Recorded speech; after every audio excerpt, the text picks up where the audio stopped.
Assalamualaikum semua, anda bersama aku lagi sekali MDA Legacy. Bersua kita kembali. Okey, untuk video hari ni agak bermakna bagi aku sebab untuk hari ni aku nak ceritakan dengan korang pengalaman aku memakai Proton Gen 2 sebagai daily driven punya kereta dan juga mods yang aku buat dekat kereta aku from A to Z. Aku tak ada rahsiakan apa-apa. Semua benda aku akan bagi tahu sekali dengan harga dia yang mana aku ingat lah.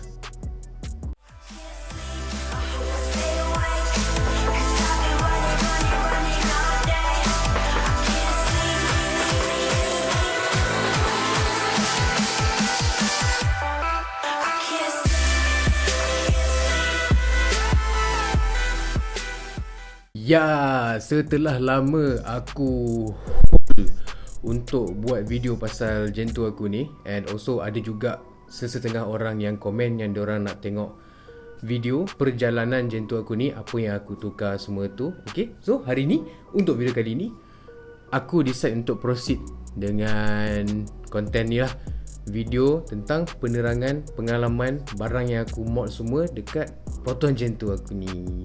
Aku cerita pun tak banyak sangat lah kot. Asalnya aku beli dekat mana kereta tu, mod semua tu, semua yang penting-penting lah, yang mana yang crucial je bagi aku share dengan korang. First of all, kereta Gen 2 aku ni aku beli pada tahun 2015 sebenarnya, 2015, awal 2015. Aku beli kereta ni dekat Yuska dekat Selayang. Okay, jangan tanya kenapa aku beli dekat Selayang, sebab aku pun sendiri lupa. Mungkin rezeki dia lah kot, aku terjumpa iklan tu dekat Selayang kan. Okay, aku beli Proton Gen 2 ni time tu harga dia 13,000. Sekarang ni dalam harga 7-8,000 kau boleh dapat dah Gen 2, tak ada masalah. Masa mula-mula ambil kereta ni sangat-sangat lah standard. Benda yang ditukar cumanya rim, which tak kena langsung dengan taste aku. And then second, dia tukar aftermarket S-Flow exhaust. Okay, aftermarket S-Flow exhaust Apex-C. Alright, dua tu je yang tukar. Yang lain, engine, interior, body semua standard lagi. Dia tak tukar apa-apa pun. And then for a couple of months, I think almost a year, kereta tu dalam keadaan macam tu saja. Sebabnya in that period of time aku tak kerja. Bila tak kerja, tak ada duit yang berlebihan untuk mod. So duit yang aku ada tu, aku cuma mampu untuk maintain je kereta tu, in terms of tukar dia punya minyak hitam lah, semua yang penting-penting lah untuk penjagaan kereta tu. Cumanya time baru dapat kereta tu, aku bawa pergi bengkel and then replace oil seal lah, segala jenis seal untuk bagi dia tak leaking, and then check kesihatan kereta tu, semua checks out. Okay, and then hanya maintain kereta tu sampailah, okay, kita fast forward ke depan sikit. Satu hari tu aku dapat kerja. Aku diterima untuk bekerja di kedai barangan elektronik. Kita panggil kedai barangan elektronik lah. So dari situlah bermulanya perjalanan sebenar kereta aku ni. Dari situlah aku start mod kereta aku. Okay, first gaji, yang ini aku akan selamanya ingat sebab itu adalah first official gaji aku dengan tempat kerja aku tu. First gaji, aku tukar rim dan juga tayar. Rim time tu aku pakai Evo Rega Master. Mesti korang tahu, siapa yang main kereta mesti tahu sangatlah rim Evo Rega Master ni. Spek rim aku time tu aku pakai 15 inci 7JJ dan dia punya offset 35. 15 inci 7JJ offset 35. Bab tayar pula, aku pakai tayar Bridgestone Potenza RE 003. Okay, spek tayar, size tayar 195 55 15. Bagi aku tayar Potenza ni adalah satu tayar UHP yang sedap, all rounder. Jalan kering dia okey, jalan basah pun dia ada grip lagi. And then untuk kau sesah dalam track yang kecil, sedap, dah memadai dah. Kalau track yang besar aku tak pernah try lagi, so aku tak boleh nak komen. Harga dulu aku beli rim Rega Master tu harga dia 700 setengah tak silap. And then tayar dia bagi aku harga 200 sebiji. Rim 44 700 setengah. Lepas tu tayar 200 sebiji. So korang kira lah total rim dengan tayar berapa. Alright, so sekarang aku dah tak keep track gaji dah, sebab aku memang lupa teruk, lupa habis.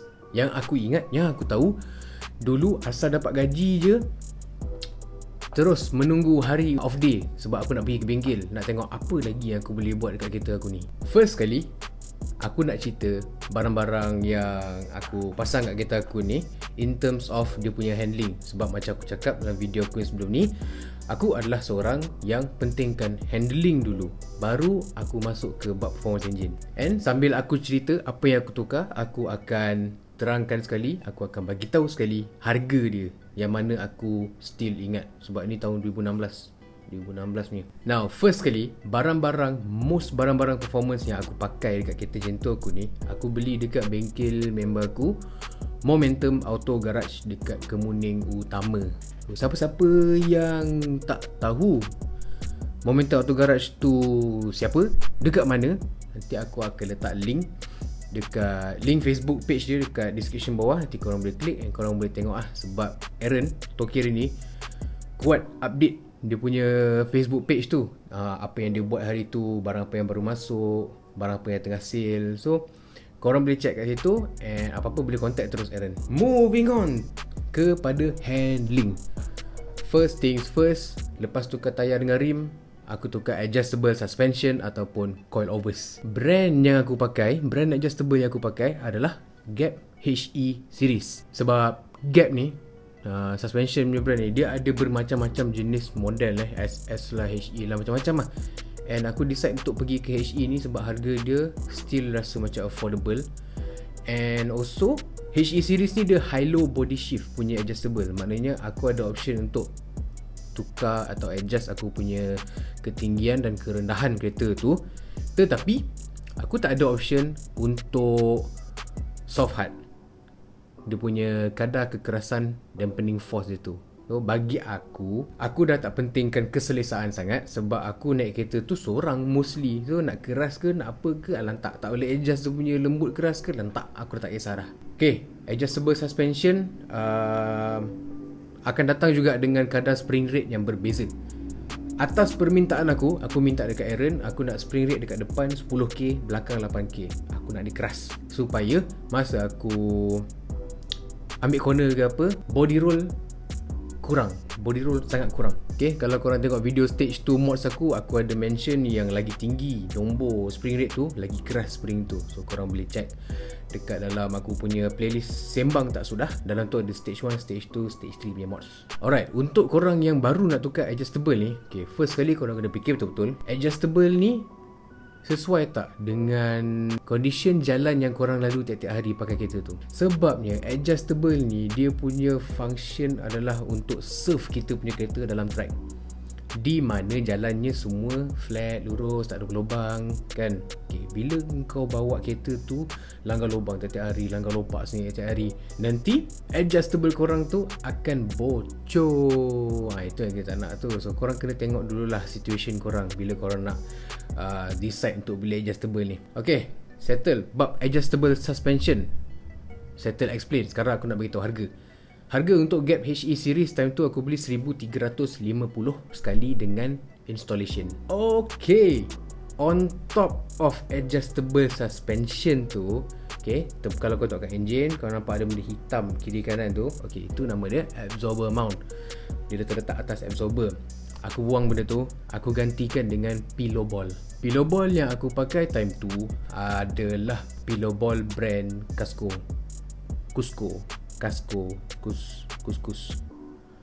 Brand C, okay? Brand yang ni. Ni logo dia.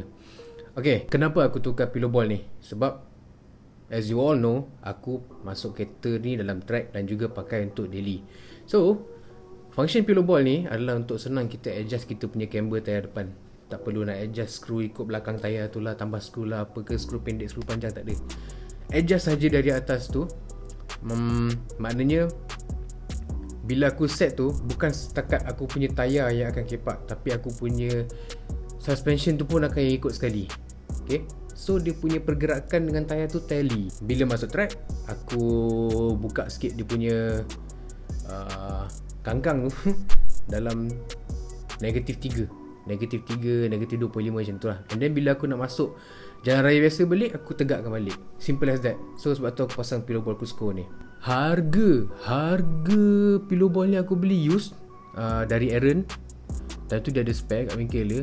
Aku beli dekat dia dalam 550 untuk use punya barang. Seterusnya kita pergi ke bahagian braking system pula. Bapak sedih siap macam ni. Aduh. First kali aku tukar disc brake. Daripada standard aku tukar disc brake yang baru. Disc brake aku pakai dulu jenis drill yang tebuk-tebuk dan juga slotted yang ada garisan-garisan. Okay, 2 in 1. Brand yang aku pakai time tu adalah RSS. Okay, RSS ni ramai juga yang pakai, and dia ada buat disc brake untuk banyak jenis model kereta. Harga dia aku lupa, aku rasa around 300 plus macam tu lah harga disc brake RSS ni.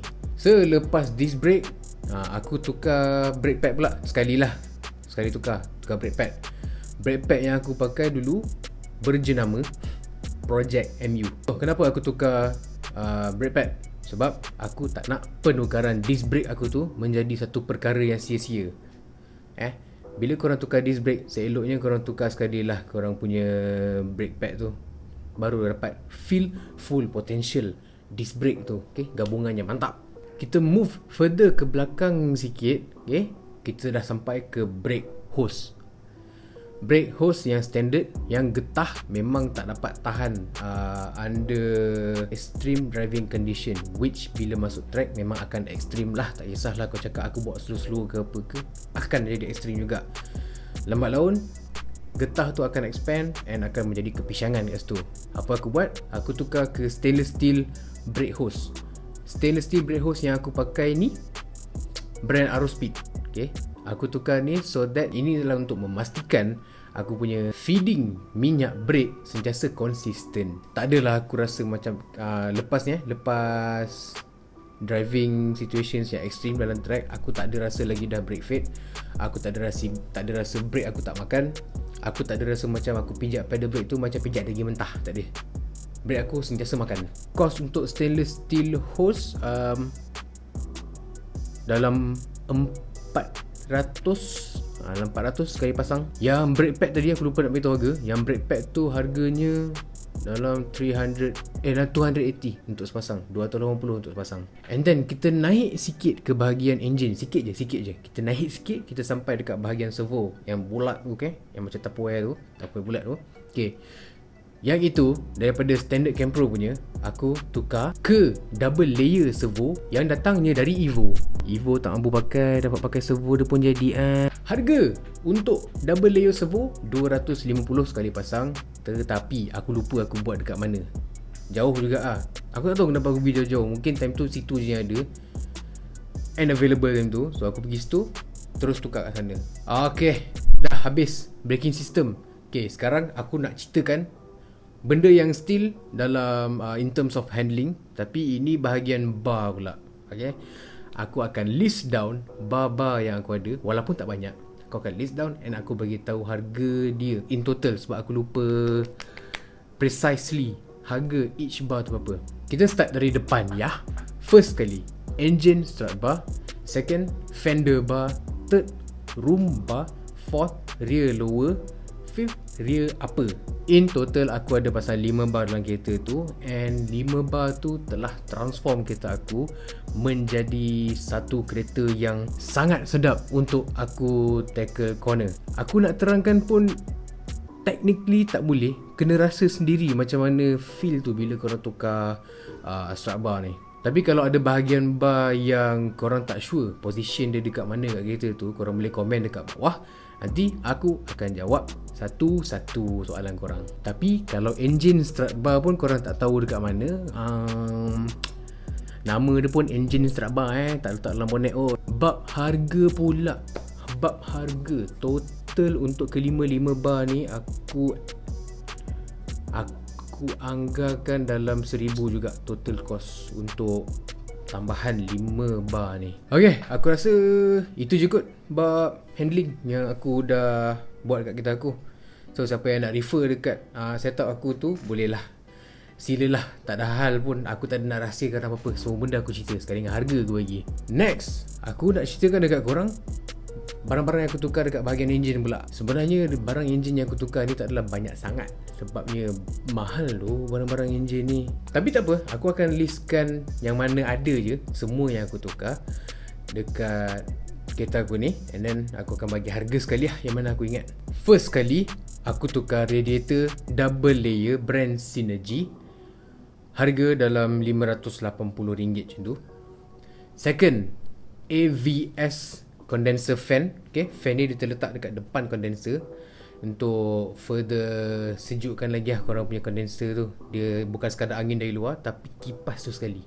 Harga $200.5, tak silap aku harga fan tu. Yang ketiga, extractor stainless steel custom 421. Okay, stainless steel custom, harga around 450 extractor saja. Seterusnya, cam pulley dan juga crank pulley brand Aerospeed. Okay, cam pulley harga dia 350 untuk sepasang, crank pulley 380 satu biji. Lepas tu, barang Aerospeed yang lain aku pakai fuel pressure regulator ataupun FPR. FPR tu natang apa? FPR tu kalau kau bentuk kat enjin, dia ada satu meter yang kecil, comel.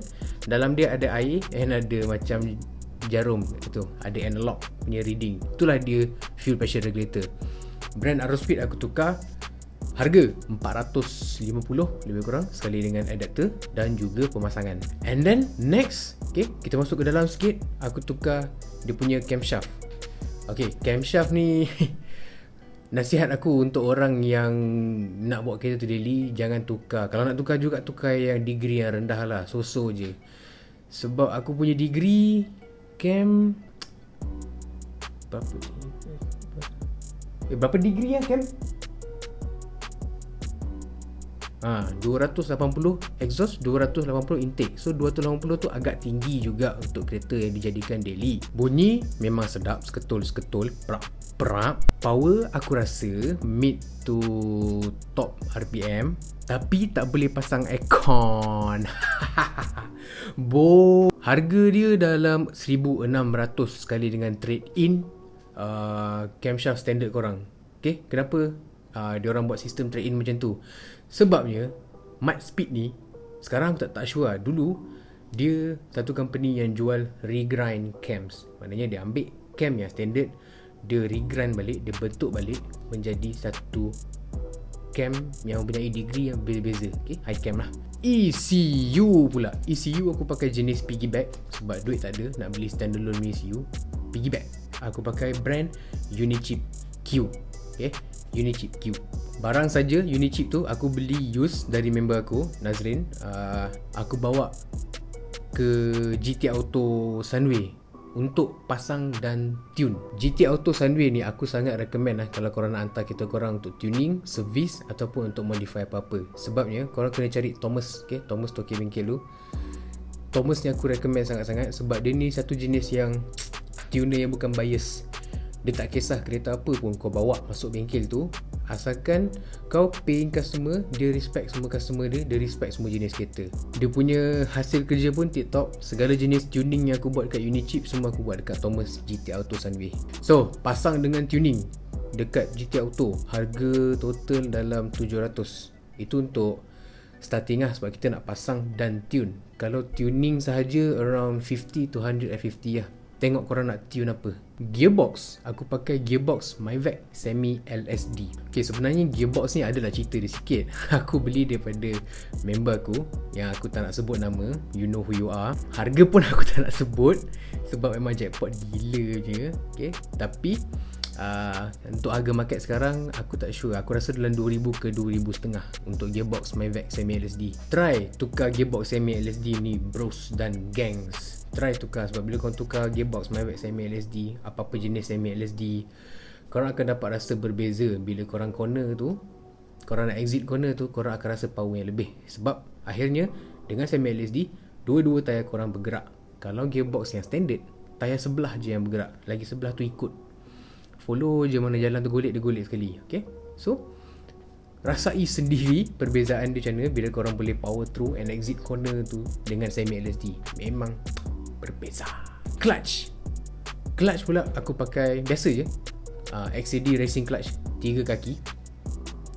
XAD Racing Clutch 3 kaki, harga dia time tu around 850 to 950, aku lupa, tapi around there lah, tak termasuk pasang lagi sebenarnya tu. Kekerasan, kalau korang jenis yang tak apa tahan nak keras, aku showkan beli clutch 4 kaki instead of 3 kaki. Okay, aku pilih 3 kaki tu keras sebab aku nak ada keupayaan untuk aku melanjan clutch tu dekat dalam track. Okay, tanpa rasa was-was. Nampak? So, dengan menukar ke 3 kaki punya clutch, aku dekat dalam track tu, heel toe ke apa ke, aku nak slam dia punya clutch ke, aku tak ada rasa macam takut-takut sangat. Aku rasa confident. Okay, basically itu sahaja barang-barang yang aku dah ada upgrade dekat aku punya engine. Tak banyak pun kan, sikit je, satu page je. Lepas settle bahagian engine, aku nak bawa korang ke bahagian exhaust pula. Okay, bahagian exhaust ni aku rasa paling banyak aku spend duit, sebabnya dia involve terlalu banyak R&D untuk mendapat setup yang aku betul-betul puas hati and aku suka. Aku tak ingat semua setup tu, tapi aku ingat certain okay, aku cerita yang certain yang aku ingat. First, 2 inci besi putih depan sampai belakang, tabung tengah pendek, straight flow muffler. Tak jalan, tak best. 2 inci besi putih lagi depan sampai belakang, tabung tengah panjang, straight flow muffler. Lagi kurang daripada tengah-tengah pendek tadi. Tak edit juga. Seterusnya, okay, barulah aku start pakai 2 inci stainless steel. 2 inci stainless steel depan sampai belakang, tak pakai tabung tengah, straight flow muffler pakai. So depan sampai belakang kosong, tapi kat hujung tu ada straight flow muffler. Okay, ada peningkatan, tapi aku rasa macam boleh lagi. Aku pun try lah setup baru yang aku dengar. 2 inci stainless steel depan sampai belakang, tabung tengah pendek, tapi dekat belakang kat hujung tak pakai muffler apa-apa, kosong. Okay, kat situ aku dapat rasa yang okay, this is better. Aku rasa macam aku boleh stay dengan setup ni. And then satu hari tu aku dengar daripada member aku, Yazan Sticker. Dia kata kita orang banyak Campro yang buat 2.5 inci half body. Okay, aku terus pergi buat, sebab time tu aku dah ada piggyback. Time tu aku dah ada piggyback, so aku tak kisahlah, aku boleh tune semua. Aku terus pergi dekat Dane Exhaust. Aku cakap dengan dia, aku nak daripada lenas ke half body 2.5 inci stainless steel. Sampai half body tu halakan pipe tu ke bawah. Itu je, tak ada tabung tengah, tak ada muffler. So dia pun okay, dia pun layan. Dan dah siap buat. Aku memang mind blown gila dengan bunyi dia. Aku tak tipu korang bunyi dia macam 70% of volume bunyi V8. Dia punya bunyi berat-berat tu, seketul kata brak brak brak brak brak. Oh, apa rindu tu. Aku memang stay dengan setup exhaust tu sampailah hayat terakhir kereta aku. Bila aku buat setup exhaust macam tu, aku dapat rasakan yang aku punya throttle response meningkat sangat-sangat. For pedal minyak yang memakai sensor, throttle response dia adalah sangat-sangat bagus bila aku buat benda ni. Lepas tu acceleration aku naik. Memang aku terasa gila naik acceleration aku. But untuk kereta daily yang tak pakai management, aku tak sarankan korang buat 2.5 inci half body. Sebab ada tuner bagi tahu aku, long term effect dia, piston akan apa, tak ada something kena mengena dengan piston. So untuk kereta daily full time tak pakai management, aku tak galakkan lah buat setup exhaust macam ni. Buat full macam biasa, sekali dengan tabung tengah. Kalau aku nak cerita pasal anggaran harga exhaust ni, aku tak boleh nak ingat balik semua benda yang aku buat dekat exhaust ni. Aku bagi korang imagine je lah harga dia berapa. Okay, kalau stainless steel punya piping depan sampai belakang 2 inci around 650 ke 700. Yang itu aku buat 2-3 kali sebab nak kasi piping yang baru lah apalah. Lepas tu harga tabung tengah ranging from 250 ke 500. Tabung belakang muffler harga dalam 100.5 ke 300. Yang itu aku bukan pakai yang original punya. Kalau pakai originalnya lagi parah duit aku. Itulah setup exhaust pilihan aku. Yang dalam gambar ni, time ni dah buat half body exhaust lah. Alright, aku setakat ni dah ceritakan aku punya braking system, aku punya adjustable, aku punya handling setup, bar, exhaust semua.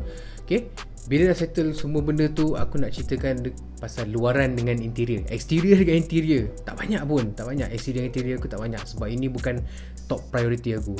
Untuk exterior, yang aku tukar side skirt Persona, aku tukar side mirror Ganador, rear lower arm dengan subframe yang dekat bawah kereta. Kalau dari belakang kau nampak yang besi bawah tu kan, okay? Rear lower arm dengan subframe. Untuk harga 3 barang ni, side skirt aku beli kat HP Specialist, harga dia around 300 untuk side skirt. Side mirror Ganador aku beli kat member aku dalam 100.5. And then rear lower arm dengan subframe tu aku beli dekat Aaron Momentum Auto Garage. Rear lower arm sepasang dan juga subframe, harga dia total dalam 600. Lepas tu yang lain, bumper belakang aku potong. Selalunya kalau orang nampak kereta aku, benda tu yang diorang akan ingat. Sebab aku potong agak tinggi juga bumper belakang tu. Orang nampak tak? Sampai nampak dia punya frame besi tu. And then itu aku spray gold. Okay. And then GT Wing. Yang ni aku saja dekat last. Okay. Sebab GT Wing ni bagi aku sebenarnya tak perlu untuk track kecil, tak perlu untuk kereta daily. Aku pakai ni sebab aku degil. Jangan ikut aku punya step. Aku pakai ni sebab aku degil. Okay. Function GT Wing ni adalah untuk tekan body korang ke bawah semasa high speed, and sangat berguna untuk kereta rear wheel drive. Untuk kereta front wheel drive ada juga guna dia, tapi at high speed. Kereta aku bukan main high speed pun. So kenapa aku pakai? Sebab aku degil, senang. Untuk kereta biasa, cukuplah sekadar pakai ducktail spoiler ke, spoiler kalau macam tu pakai spoiler Mugen ke, spoiler original ke, ataupun nak lawa sikit pakai spoiler CPS pun dah cukup memadai lah. Lepas tu aku pakai hood Evo for quite some time. And then aku sedar yang aku lagi suka hood standard Gen 2 besi daripada aku pakai hood Evo tu. Okay, bila kita pergi bab interior pula, the first thing yang korang akan nampak bila masuk kereta aku, daripada seat tengah, daripada lepas seat depan sampai ke belakang, aku strip down. Seat aku buang, carpet aku buang, segala jenis cover bonnet semua aku buang. Bila korang tengok, korang akan nampak 2 batang bar je dekat belakang tu. Yang lain semua kosong. Lepas tu nampak penutup fuel pump, which aku selalu tip sebab selalu tercabut. Untuk driver seat, aku tukar Bright full bucket. Bright full bucket harga dalam 300. Okay. Sebab full bucket ni dia lagi murah daripada semi bucket. Sebab semi bucket kau ada option untuk adjust dia punya seat tu, position. So dia punya mechanism adalah kat situ. Full bucket ni dia jadi murah sikit sebab kau tak boleh nak adjust. Tegak aja menjauh 90 darjah selamanya. So sebab tu lagi murah. And aku tak kisah sebab aku rasa selesa je dalam seat bucket tu. Dia macam mencengkam kau kan. Aku suka. Solosai seat mestilah ada harness bila korang masuk track, safety first. Seat belt tu pun dah cukup, tapi aku rasa macam lagi secure, and badan aku lagi terjaga rapi dengan harness tu. Okay, tak kata 4 point harness. Harga aku lupa, pun beli dekat Aaron juga, Momentum Auto Garage. Selain daripada tu, steering wheel aku pakai brand NRG, harga 260. Short shifter untuk konsol aku 150. K-Tune shifter extender, mesti korang pernah nampak. Shifter extender tu dia clamp dekat korang punya standard extender, lepas tu dia tinggikan lagi. Okay, aku suka pakai benda ni sebab bila aku race ataupun bawa kereta macam biasa je lah, aku nak gear knob tu berada dalam position yang paling dekat dengan tangan aku at all times. Okay, bila kau bawa kereta tu senang nak grab. Aku suka sangat pakai benda tu, rasa convenient gila. Dia punya gear knob aku tak pakai K-Tune. Gear knob time tu Aaron tanya nak tak gear knob original Razzo tapi used. Aku kata ambil lah, sebab aku tengok dia bagi gambar Razo tu punya gear knob bulat, kecil comel, warna putih. Aku suka kalau yang bulat ni sebab pegang sedap bila tukar gear. Okay. So on kat itu. And then harga gear knob tu aku lupa berapa. Harga K-Tune punya shifter extender tu dalam 200.5 harga dia. Okay guys, aku dah terangkan dekat korang apa yang aku buat kat kereta aku, apa yang aku tukar, apa yang aku tambah, apa yang aku buang daripada A to Z. Percayalah, aku tak sorokkan apa-apa daripada korang. Semua aku dah cerita dah. Now, tibalah masanya untuk aku ceritakan pengalaman aku sikit tentang daily driven car and also track use punya kereta. Ramai orang tanya aku, tak apa ke bawa kereta yang track ready? Track ready, kereta aku track ready bukan fully track maknanya boleh masuk track. Tak apa ke bawa kereta yang track ready ni as a daily driver? Aku kata boleh. Lepas tu diorang tanya, tak ada rosak-rosak ke apa ke? Aku cakap kalau dah start modify tu, rosak itu jadi satu lumrah. Memang kau akan rasa. So kereta aku ada juga naik towing sekali dua. Tapi aku rasa aku tak banyak ambil gambar. Aku rasa 2 je ada gambar kan, 2 gambar. Okay. So bagi aku bila kau dah start mod kereta ni, akan ada kerosakan. Itu adalah pasti sebab kau dah tamper dengan original state kereta tu. Selain daripada bab yang tu, and bagi aku ini case aku sebab jarak antara rumah aku dengan tempat kerja aku sangat dekat. So tak ada masalah untuk aku bawa kereta aku ni as a daily driver. Tak kisahlah aku pakai clutch 3 kaki yang keras sekalipun, sebab jalan pergi and balik tak ada jam. Aku pergi pagi, balik malam. So tak ada masalah jam dekat situ. Jalan sentiasa lengang. Untuk korang yang kerja jauh, balik jalan peak hour, jam, aku tak recommend korang bawa kereta track ready untuk daily driver. Kalau yang dah biasa tu aku tak kisah. Kalau yang dah biasa tu aku respect korang. Memang korang kental betul. Tapi kalau yang macam baru-baru nak buat kereta daily diorang as a track ready car, saranan aku tunggu dulu ataupun beli kereta lain untuk buat kereta track. Sebab takut korang jadikan kereta tu daily and track, takut akan menyusahkan diri sendiri. Alright, untuk pengalaman dalam track pula, okay, kereta ni dalam track. The first time aku masuk track dengan kereta ni adalah track day yang dianjurkan oleh RGMT. RGMT ni adalah Rakyat Jelata Motorsport, kalau kau nak tahu. Actually gambar yang ni, okay, gambar yang ni adalah first time aku masuk track. Okay, track day time tu, bukan time attack. Kenapa aku masuk track day dulu instead of aku masuk time attack terus? Ada sebabnya.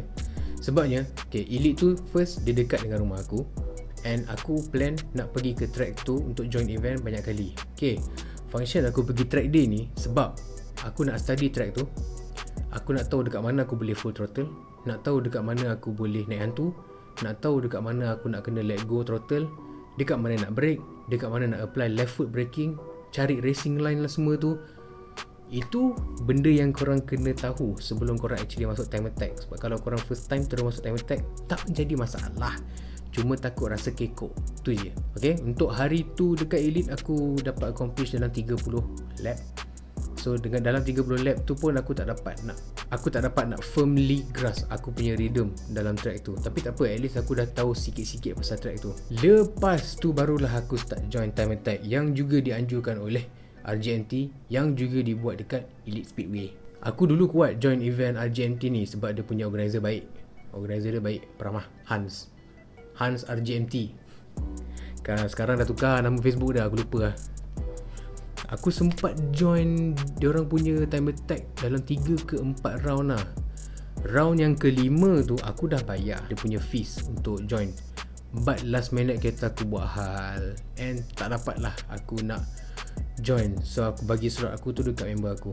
Tak sempat kereta ni nak masuk Sepang. Tak ada rezeki kita orang nak masuk Sepang. Tapi tak apa, bagi aku untuk permulaan, korang masuk dulu grassroots punya event. Cari dekat track yang berdekatan dengan korang. Kat Perak ada, kat Melaka ada, dekat sini ada, kat Shah Alam ada. So dengan cara korang masuk track kecil ni, korang akan dapat belajar macam mana kereta korang punya perangai, korang punya cara bawa tu macam mana.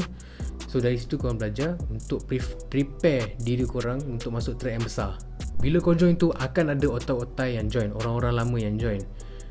Kalau korang nak belajar, janganlah malu nak tanya dengan diorang driving techniques ke, nak tanya diorang spek-spek kereta yang sedap dibawa ke ikut korang punya driving style. Jangan malu bertanya, and please lah, please jangan sombong sebab sekarang ni dah banyak sangat, dah ramai sangat orang yang baru nak main kereta and then dia rasa diri dia tu betul sangat. Okay, sampai orang-orang yang otai ni pun dia pergi betulkan. Jangan dah jadi macam tu. Kita bukannya nak sembah orang lama ni, kita nak respect sebab dia orang dah lama dalam field ni. Dulu aku ada juga racing team, nama racing team kita orang Riverside Racing Team, tapi sekejap je sebab time constraint dan juga duit lah selalunya. Gambar pun ada satu ni je tinggal, gambar ni je tinggal dalam aku punya galeri, gambar lain tak ada dah.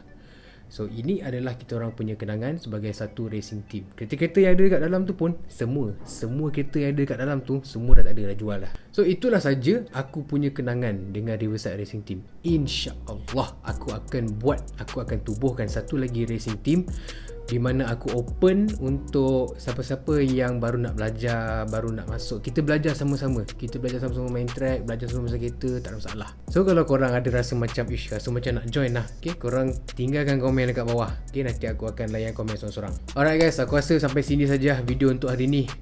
And aku harap cukup lah info yang aku bagi pasal aku punya Gentoo ni dan juga pengalaman pahit manis aku dengan kereta ni. Sampai akhirnya kereta ni pun dah tak wujud dah jual. Timbang kerat, bukan jual seketul, kerat. Tapi kalau contohnya ada info yang aku terlupa nak bagi dekat korang, please korang just tanya dalam komen. Tanya jawab apa, aku akan jawab korang punya pertanyaan tu satu-satu, okay, insyaAllah.